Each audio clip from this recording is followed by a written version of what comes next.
2005 से 11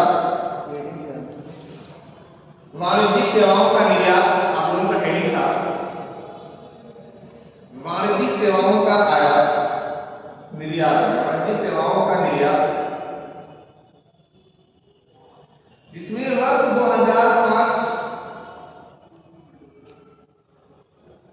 से 11 एवं 12 से 18, 5 से 11 एवं 12 से 18,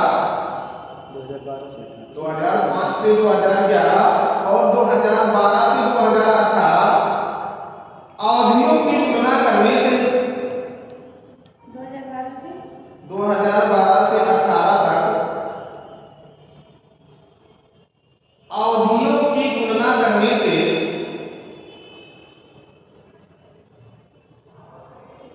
यह ज्ञात होता है कि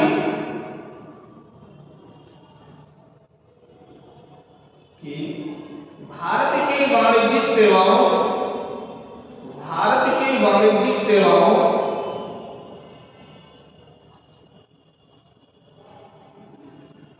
तथा वस्तुओं के निर्यात में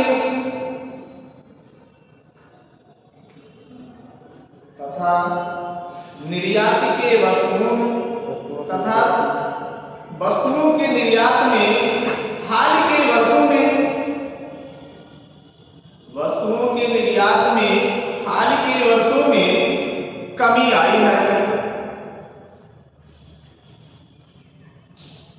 अर्थात 2005 से 11 का जो औसत था उसके अपेक्षा 2012 से 2018 के बीच में जो हमारे भारतीय अर्थव्यवस्था की सेवाएं थी उसमें निर्यात की मात्रा क्योंकि बढ़ी है, आयात की मात्रा कम हुई।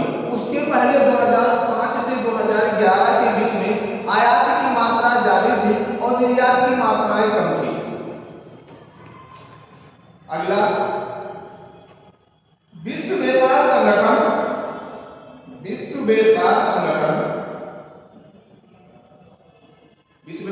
की स्थापना कब हुई? WTO 1925। विश्व व्यापार संगठन की स्थापना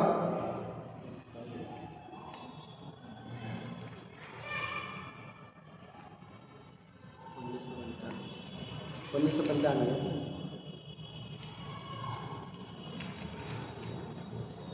विश्व व्यापार संगठन की स्थापना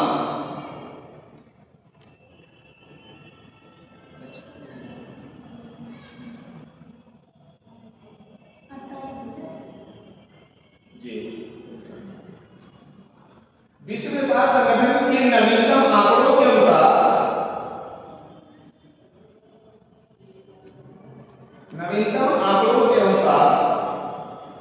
पिछले दशक में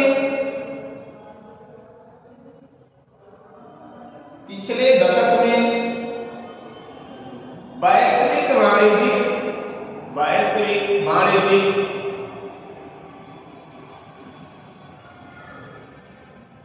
वाणिज्यिक सेवाओं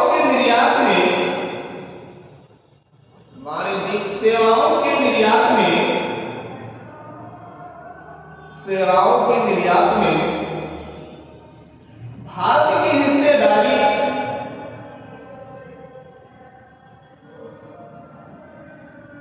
बढ़ी है तथा 2018 तक यह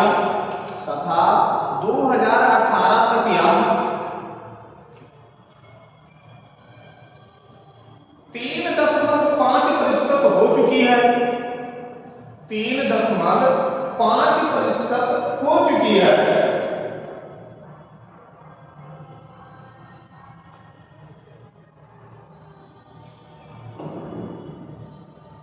जब हमारा विश्व व्यापार संगठन शुरू हुआ उस समय से हमारे निर्यात बढ़े हैं, लेकिन 2018 में 3.5% की वृद्धि हो चुकी है। अगला, भारत की वैश्विक वस्तु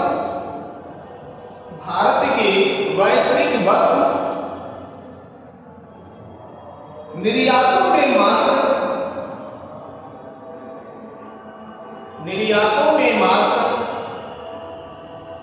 1.7% हिस्सेदारी है।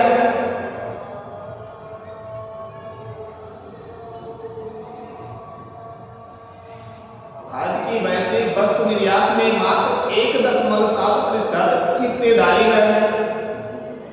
अगला, वाणिज्यिक सेवाओं के निर्यात के मामले में, वाणिज्यिक सेवाओं के निर्यात के मामले में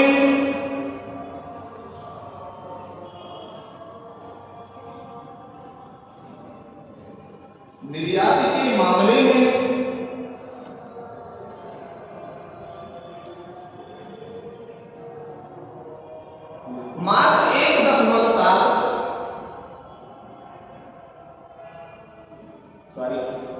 वैश्विक वाणिज्यिक सेवाओं के निर्यात के मामले में भारत विश्व का 8वां सबसे बड़ा देश है। विश्व का 8वां सबसे बड़ा देश है। वर्ष 2018 में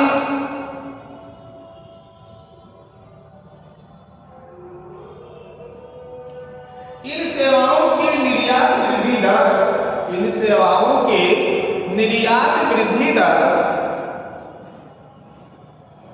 10.7%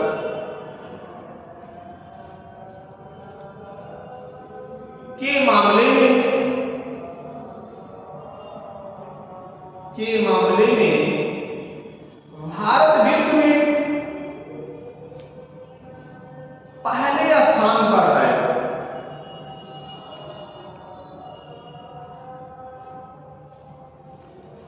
अगला है पर्यटन उद्योग।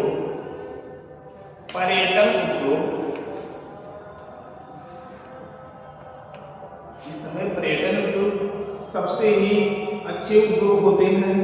आपने देखा कि जहां पर्यटक की व्यवस्थाएं अच्छी है, वहां के लोगों की अर्थव्यवस्थाएं काफी अच्छी होती है। इस समय हमारी अयोध्या में देख लीजिए, क्योंकि पर्यटन की व्यवस्था श्री राम जन्मभूमि की स्थापना की गई, उस बीच में पर्यटकों की संख्या बढ़ रही है। अगर पर्यटक की संख्या बढ़ रही है तो यहाँ के रहने वाले लोगों का बिजनेस भी अच्छे हो रहे हैं, तो पर्यटक होना सबसे ज्यादा होना जरूरी होता है, जो आर्थिक विकास में बहुत ही मददगार होते हैं। पर्यटन की व्यवस्था रहती है तो आर्थिक विकास में बहुत ही मददगार होते हैं। जैसे आप उत्तराखंड में चले जाइए तो वहाँ काफी पर्यटक की व्यवस्थाएं हैं, यहाँ काफी लोग घूमने जाते हैं और वहाँ अर्थव्यवस्थाएं काफी सुचारू होती है। वहाँ के लोगों को कमाने की अलग जरिया बनी रहती है। तो उसमें आर्थिक विकास तथा रोजगार सृजन के तंत्र, आर्थिक विकास तथा रोजगार सृजन के तंत्र के रूप में, आर्थिक विकास तथा रोजगार सृजन के तंत्र के रूप में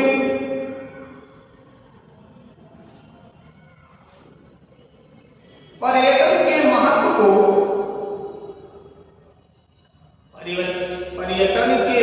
को विश्व भर में पहचान मिलती है।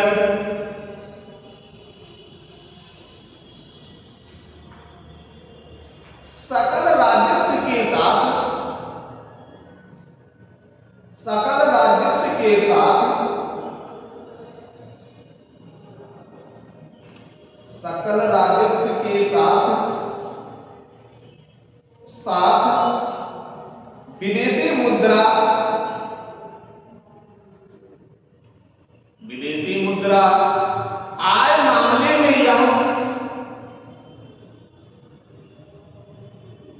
विदेशी मुद्रा आय मामले में यह संपूर्ण विश्व में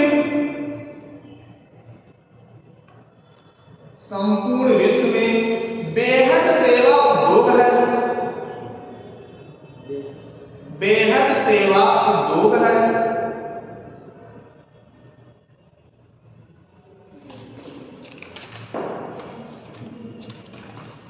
देश में पर्यटन की पहचान, देश में पर्यटन की पहचान आर्थिक वृद्धि और रोजगार, आर्थिक वृद्धि और रोजगार पैदा करने वाले,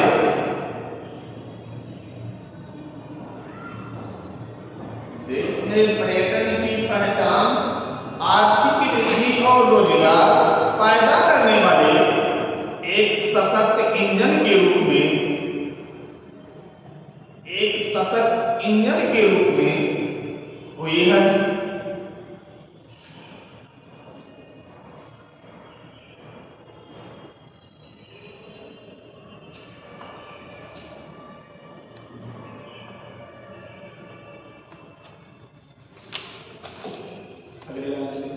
विश्व यात्रा एवं पर्यटन परिषद, विश्व यात्रा एवं पर्यटन परिषद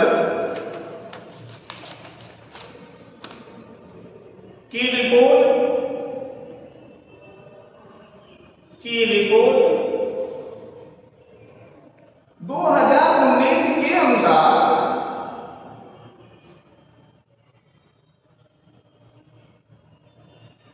वर्ष 2018 में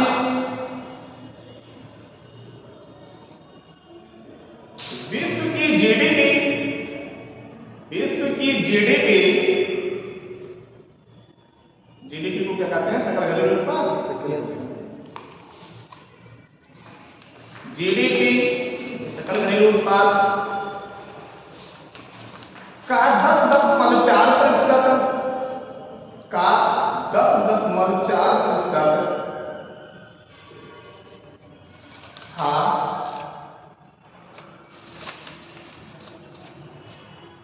तथा वर्ष 2019 में इसकी वृद्धि 2019 में इसकी वृद्धि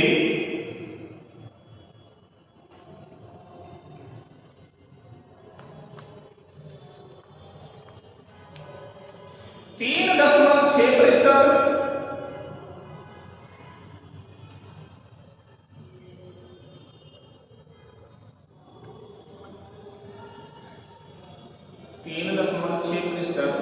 होने का अनुमान लगाया गया है।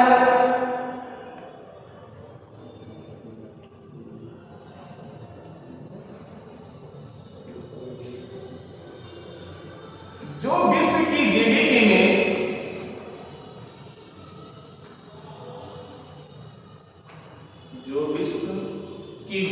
में यात्रा एवं पर्यटन का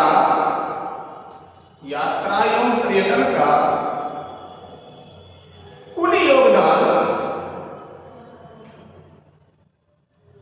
8,811.0 मिलियन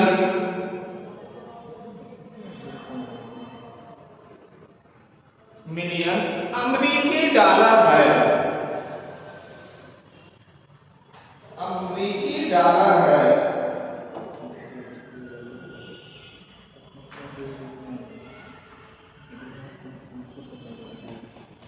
अगला क्षेत्रवार परिदृश्य, क्षेत्रवार परिदृश्य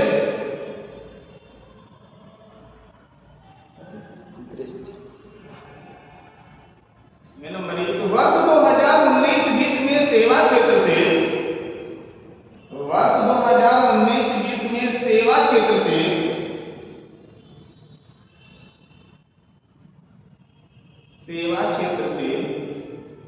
जुड़ी अधिकांश गतिविधियों में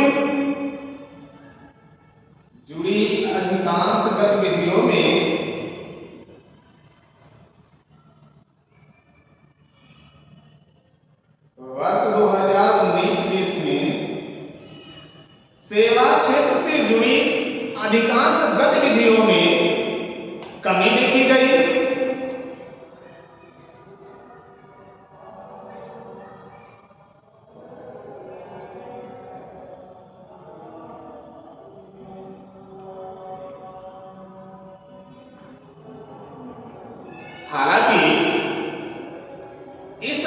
मोबाइल सेवा। हालांकि इस वर्ष मोबाइल सेवा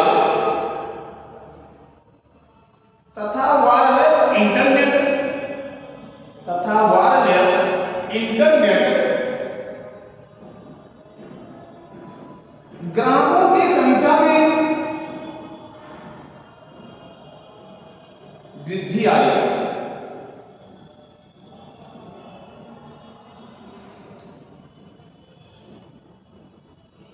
अगला पर्यटन क्षेत्र। पर्यटन क्षेत्र क्या है?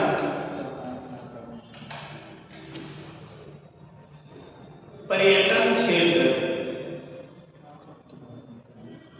वर्ष 2015 से 2017 की अवधि, वर्ष 2015 से 2017 की अवधि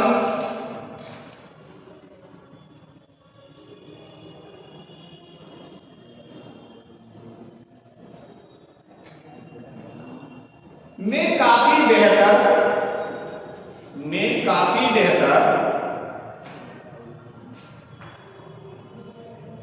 निष्पादन करने के बाद वर्ष 2015 से 2017 की अवधि में काफी बेहतर निष्पादन करने के बाद इसमें 2019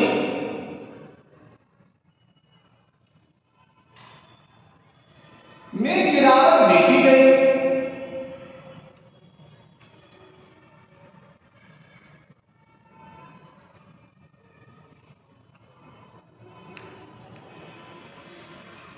पर्यटन क्षेत्र में विदेशी का क्या योगदान है? तो विदेशी पर्यटकों की आवागमन,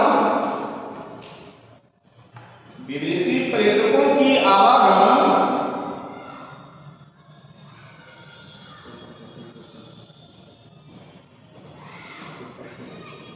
दर घटकर 2.7% रह गई।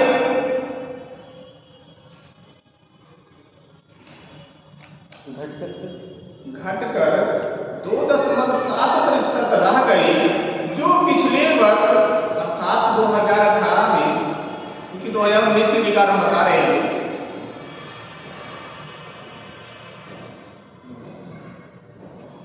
जो पिछले वर्ष 5.2% रही है। 5.2% रही है। क्या सर घट गई थी 2019 में? इस समय कोरोना काल स्टार्ट हुए थे। 2019 में कोरोना काल होने के कारण पर्यटकों का, विदेशी पर्यटकों का आवागमन बंद हो गया था, इसीलिए पर्यटक का यहाँ औसत घट गए थे। क्योंकि अगर औसत घटे तो जीडीपी भी घटेगा।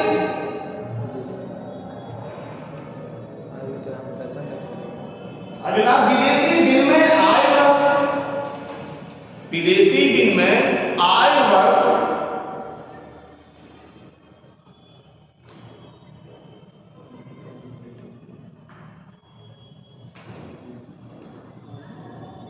लॉकडाउन के समय में ऐसे कंडीशन हुए थे कि जो लोग घर से बाहर ही नहीं निकल पाते थे। आप लोगों ने स्वयं देखे होंगे कि ऐसी पहली लॉकडाउन 21 दिन की लगी थी। लोग घर से बाहर निकलने की जो कोशिश भी करता था, अगर रोड पे मिल जाते थे तो उसकी पिटाई शुरू की जाती थी, पुलिस वाले बहुत मारते थे। दूसरे लॉकडाउन में थोड़ा राहत मिली, तीसरे लॉकडाउन में उससे ज़्यादा प्रभाव, उससे कम प्रभाव थोड़ा हुआ। लेकिन तब भी पहला लॉकडाउन से लगता था अर्थव्यवस्थाएं कितनी हमारी डाउन में जाएगी। लेकिन उस समय जो भी फायदा किसने लिया, फायदा सबसे ज़्यादा बिजनेसमैन लोगों ने लिया। लगा कि अभी लॉकडाउन होने वाला है, तो लोगों ने खाने पीने की वस्तुओं पे इतने टूट पड़े कि जो लोग रखे हुए थे दुकान पे अपनी कीमत को बढ़ा दी। उसी टाइम से रिचार्ज भी महंगा हो गया। रिचार्ज भी महंगा हो गया। जी सर, इंटरनेट। जी इंटरनेट तो उसी समय सर जी 2019-21 में फिर महंगा हुआ था सर। जी अब भी महंगा है, मतलब वही दर अब भी चल रहा है, 22 में भी महंगा हुआ। किसी कंपनी को चलाने के लिए, चाहे जो कंपनी हो, अगर कंपनी को चलाना है तो पहले जीरो से स्टार्ट करना चाहिए। ये हमारी कंपनी पहले एयरटेल चल रहे थे, वोडाफोन चल रहे थे, रिलायंस चल रहे थे। प्राइवेट कंपनी थी। जियो ने कहा आया तुरंत, उसने क्या किया कि हम निःशुल्क व्यवस्थाएं दे रहे हैं, हमको कोई शुल्क नहीं चाहिए। नोटबंदी से सर पहले ही जियो लॉन्च हुई। अब उसके बाद लोगों ने इस पर टूट पड़े, ये जियो ने तो फ्री दे रहा है, और जियो जो फ्री लोग पाए उसका प्रयोग करना, काफी लोग मोबाइल ले लिए, काफी लोगों ने मोबाइल की बिक्री भी बढ़ी। जी सर। दूसरे वाले सिम भी बिके। जब उसने देखा हमारा मार्केट पूरा छा लिया, हमारे बिजनेस सारे मार्केट में पूरे छा लिए, तो उसने क्या किया, औसत कीमत को बढ़ाना शुरू किया। तो मैंने शुरू किया कि 49 रुपये का रिचार्ज हमारे यहाँ करवाइए, तब आप हमारे कस्टमर होंगे। मतलब कस्टमर बनने के लिए आपको 49 रुपये का रिचार्ज कराना था। उसके बाद 49 रुपये का धरने से लोग 49 का रिचार्ज कराए, आके आप हमारा कोई कस्टमर नहीं होता, सारे कस्टमर हमसे जुड़े हुए हैं। फिर उसने देखा इतनी महंगाई में कैसे औसत को पूरा किया जाए, तो दोबारा फिर उसने कहा 49 का रिचार्ज के साथ आप 120, 130 या 150 का रिचार्ज करें, इंटरनेट आपको फ्री दिया जाएगा, 2 GB डेली दिया जाएगा।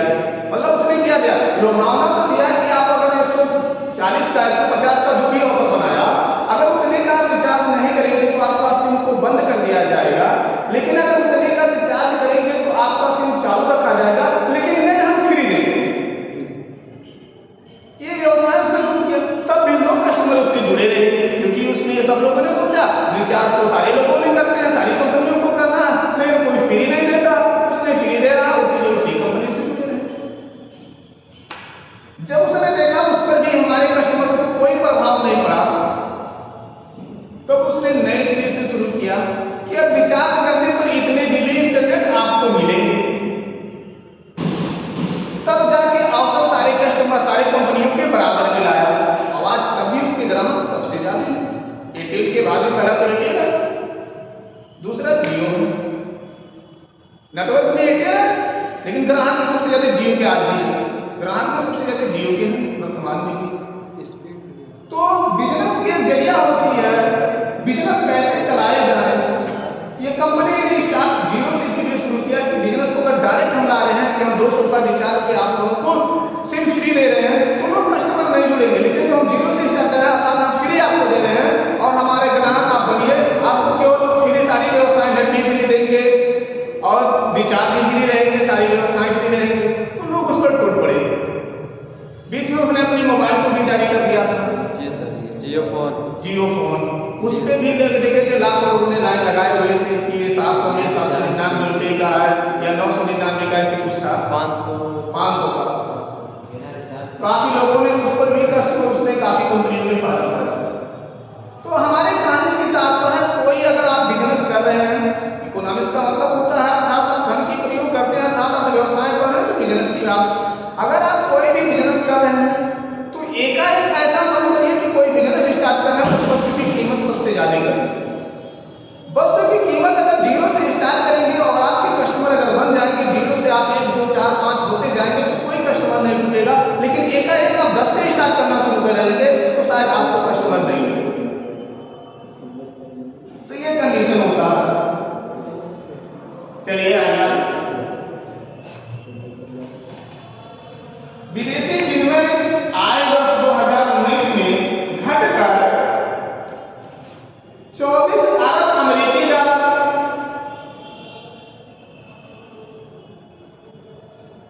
24 अरब अमेरिकी डॉलर रह गई।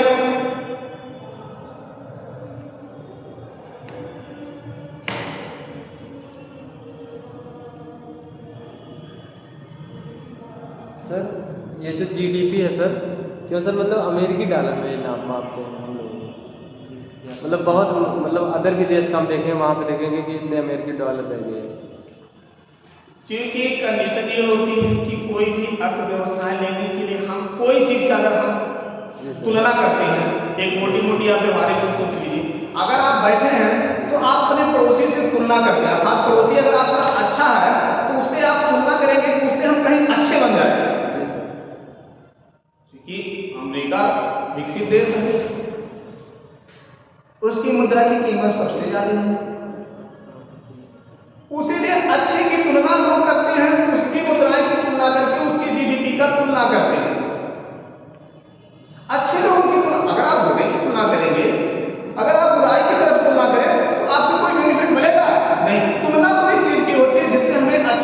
चीज मिलती है, उस चीज का हम तुलना करते हैं। एक बिजनेसमैन दूसरे बिजनेसमैन का तुलना उसी बिजनेसमैन से करेगा जो बिजनेसमैन सबसे आगे होता है, सबसे लो वाले से कोई तुलना कोई नहीं करता।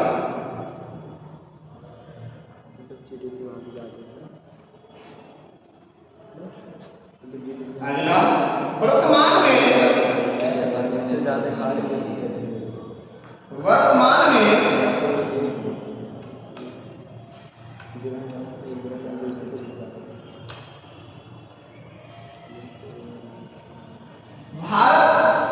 वर्तमान में भारत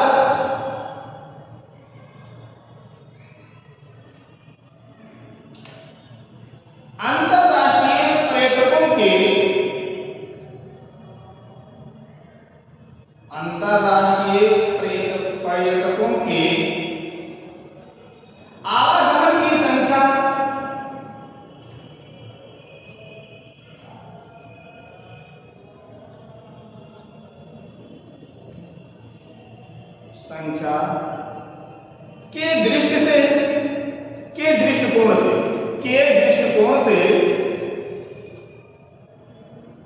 के दृष्टिकोण से विश्व में 22वें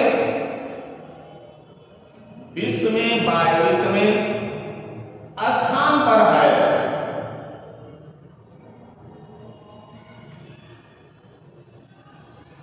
वहीं एशिया एवं प्रशांत क्षेत्र में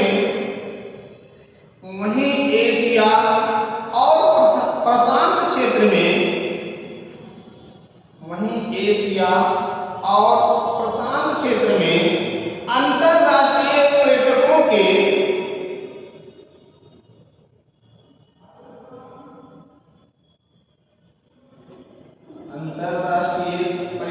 के आवागमन के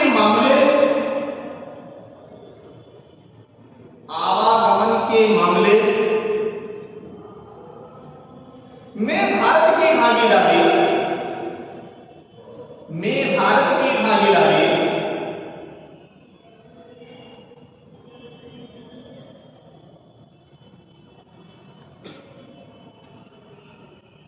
5% है।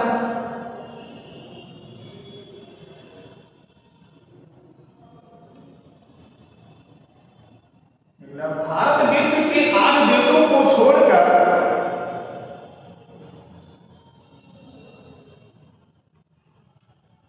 भारत विश्व के 8 देशों को छोड़कर 180 देशों के नागरिकों को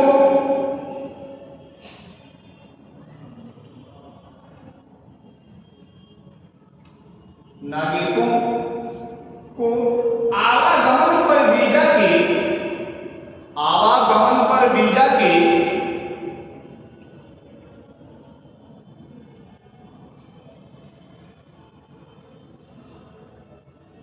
सुविधा उपलब्ध कराएगा।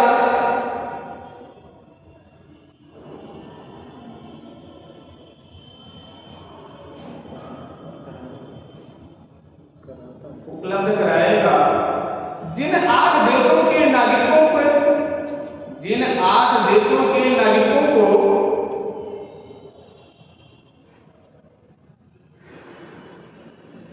इसके दायरे से बाहर रखा गया है, उनमें पाकिस्तान,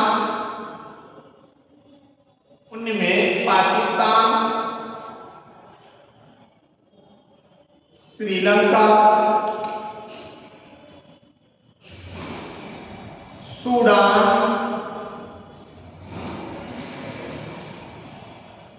ईरान, इराक, सोमालिया,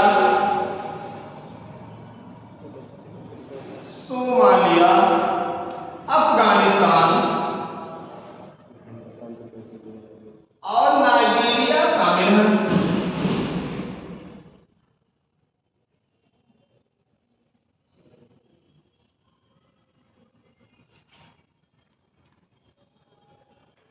तथा भारत में 11 विभिन्न देशों के पर्यटकों के लिए भारत ने 11 विभिन्न देशों के पर्यटकों के लिए भारत की यात्रा के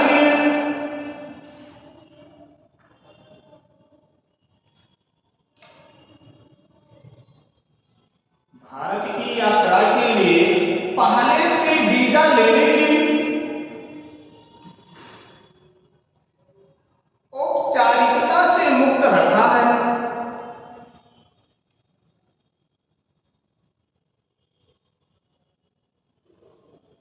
11 देश ऐसे हैं जिनको वीजा लेने की जरूरत नहीं है भारत में आने के लिए।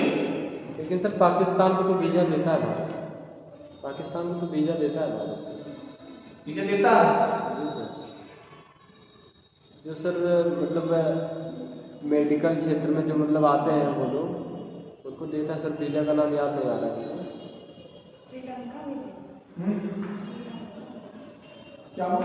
क्योंकि सर बहुत लोग अप्लाई करते हैं जब भारतीय दूतावास में हार्ट सर्जरी वगैरह को लेकर, जो भारत में सुविधा है पाकिस्तान में नहीं है। मतलब घूमने के अगर पर्यटन के क्षेत्र में आते हैं तो उनको वीजा पाकिस्तान को देता है भारत। जी सर।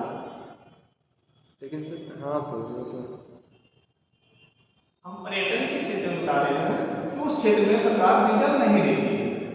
अच्छा सर, मतलब 11 ऐसे देश हैं जिनको वीजा की जरूरत उसने कहा भारत लगाए ने उनको पहले से ऑलरेडी ऐसे कर दिया है कि आप वीजा मुक्त हैं, आप हमारे देश में कभी भी आइए और कभी भी घूमिए।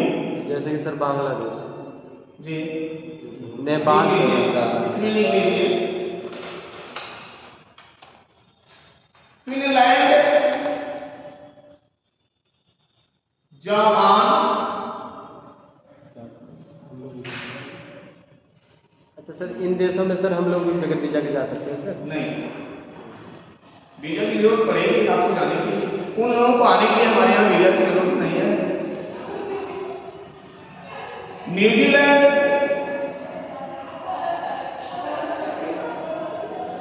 सिंगापुर, काम्बोडिया, इंडोनेशिया,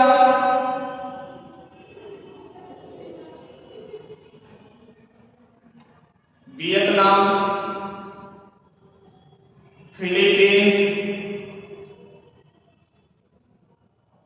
लाओस और म्यांमार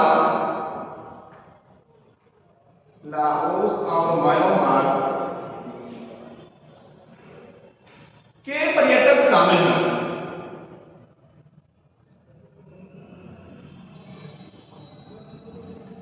वीजा जारी करने की संस्था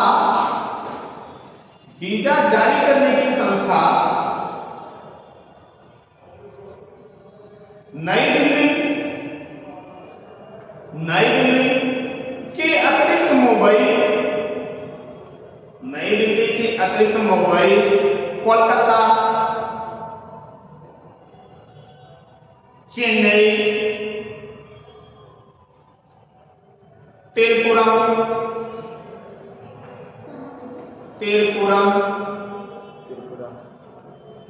कोची,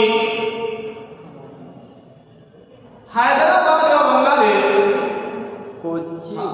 हैदराबाद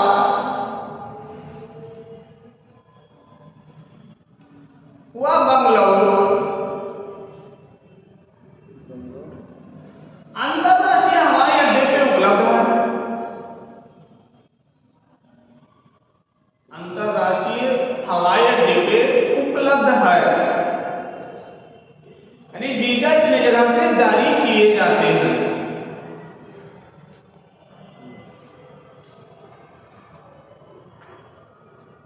अगला, पर्यटन के माध्यम से विदेशी विनिमय।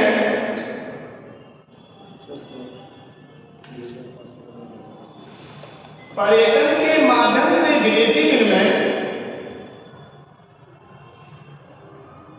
अर्जित करने के मामले में, पर्यटन के माध्यम से विदेशी विनिमय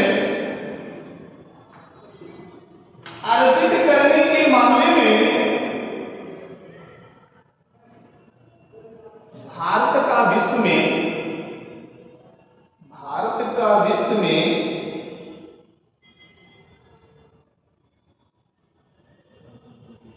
13वां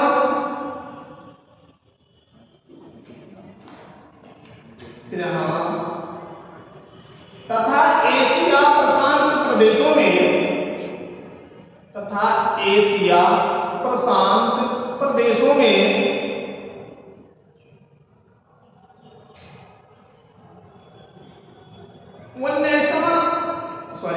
79वां स्थान पे है। 79वां स्थान पे है।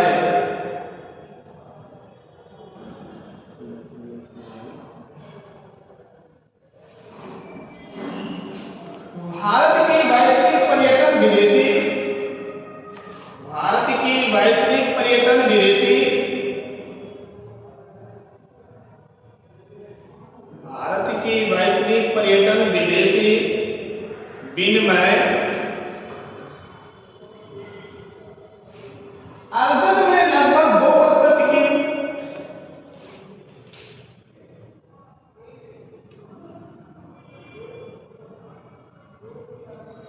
भागीदारी है।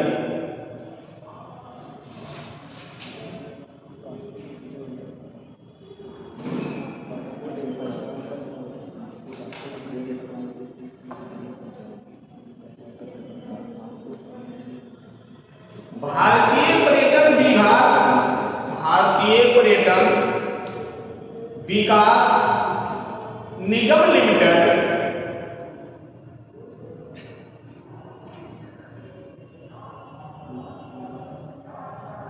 भारतीय पर्यटन विकास निगम लिमिटेड की स्थापना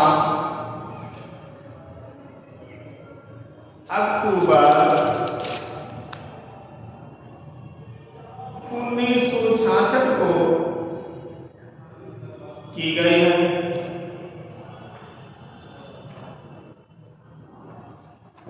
भारतीय पर्यटन विकास निगम लिमिटेड की स्थापना 1966 में की गई थी।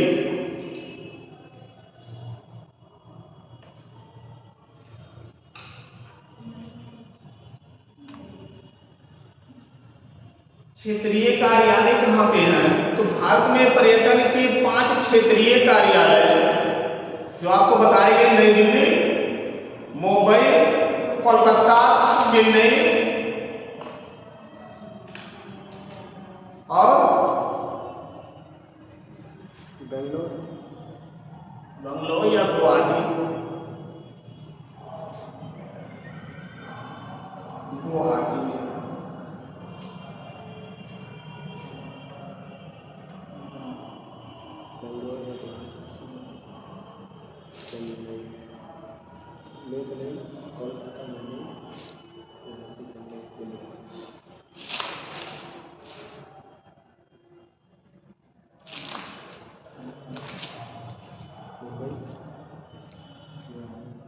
भारत का विदेशी पर्यटकों के मामले में कितने देश किस देश हैं? तो भारत में विदेशी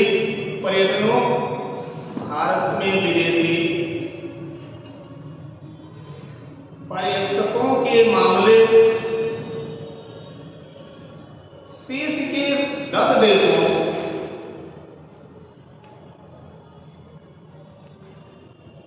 बांग्लादेश, यूएसए, संयुक्त राज्य America, UK,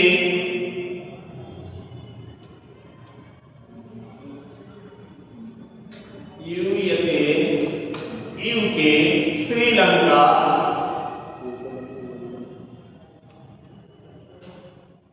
Canada, Sri Lanka, Canada, Australia,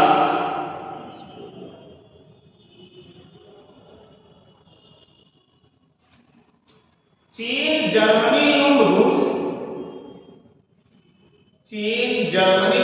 रूस, की हिस्सेदारी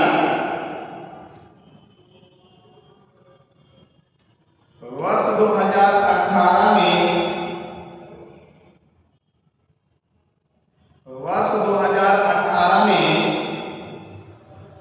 लगभग 65% लगभग 65% रही।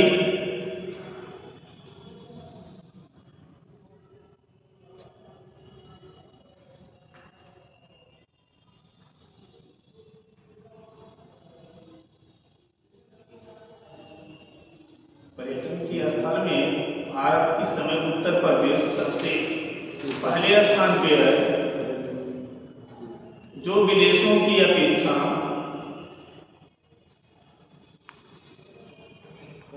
अगला इसमें लिख लीजिएगा, विदेशी पर्यटकों के आवागमन के मामले में, विदेशी पर्यटकों के आवागमन के मामले में, विदेशी पर्यटकों के आवागमन के मामले में तमिलनाडु,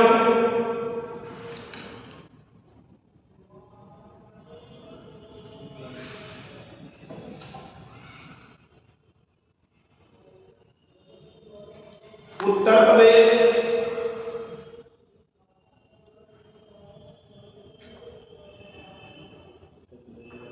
दिल्ली और राजस्थान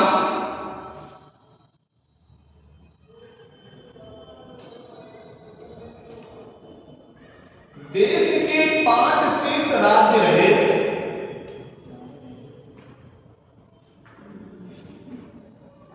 चार ही हुए।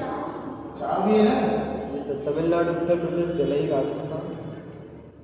अल्लाह,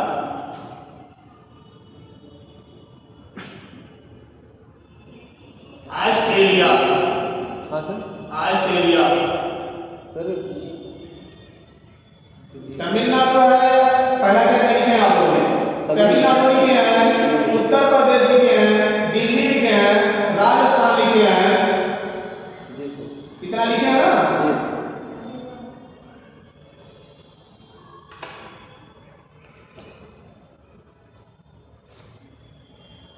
शीर्ष 4 राज्य रहे हैं, इसमें शीर्ष 4 राज्य रहे। इनकी हिस्सेदारी 2018 में लगभग, इनकी हिस्सेदारी 2018 में लगभग 67% रही।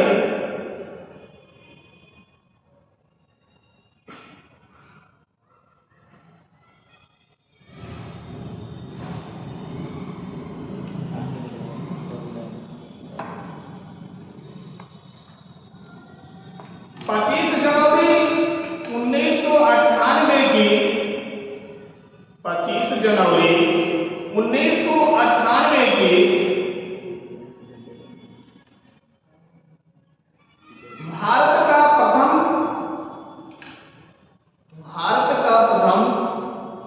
पर्यटन दिवस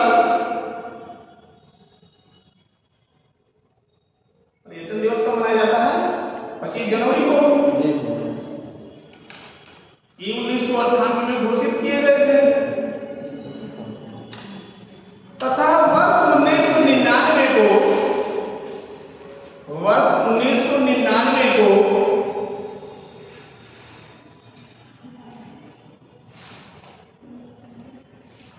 भारत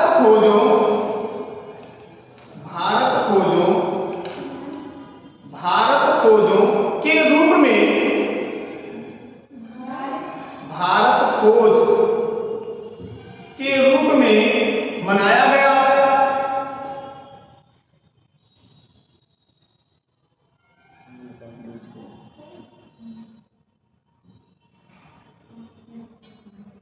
वर्ष 2014-15 में,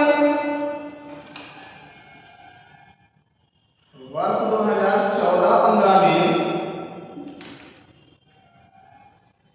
केंद्रीय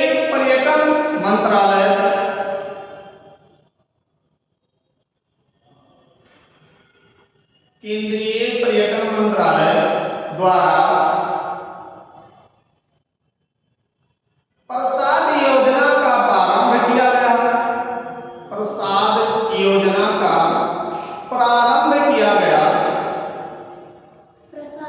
जी, प्रसाद योजना का प्रारंभ किया गया, ये बता रहे हैं। इस योजना का उद्देश्य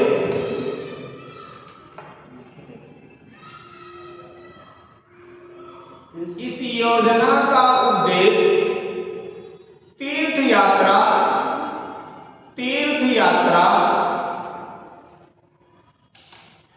क्रियाकलाप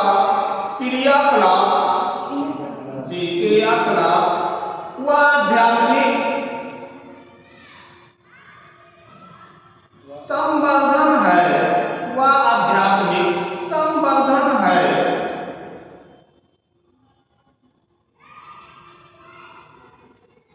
जिसके माध्यम से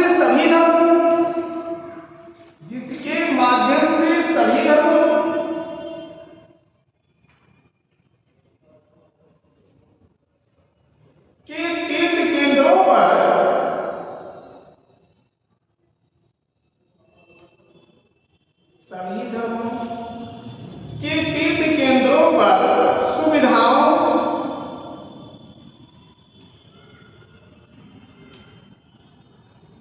व आधारित संरचना का विकास करना